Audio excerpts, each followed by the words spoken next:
ഏതെങ്കിലും ഒരു പെണ്ണ് അവൾ സുഗന്ധമുപയോഗിക്കുന്നു, അടിച്ചു വീശുന്ന സുഗന്ധമുപയോഗിക്കുന്നു. ഫമറത്ത് അലാ ഖൗമിൻ, എന്നിട്ടൊരു ജനതക്കരികിലൂടെ അവൾ നടന്നു പോകുന്നു.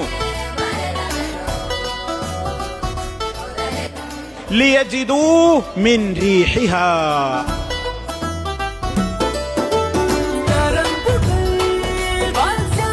അവൾ എന്തിനാ സുഗന്ധം ഉപയോഗിച്ചത്?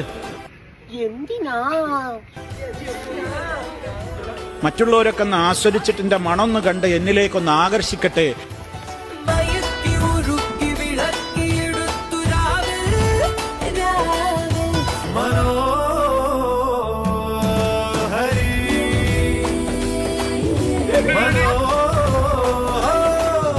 എന്ന് വിചാരിച്ചുകൊണ്ട് സുഗന്ധമുപയോഗിച്ച് പുറത്തിറങ്ങുന്ന പെണ്ണ് ഫഹിയ സാനിയ, അവൾ വേശ്യയാകുന്നു.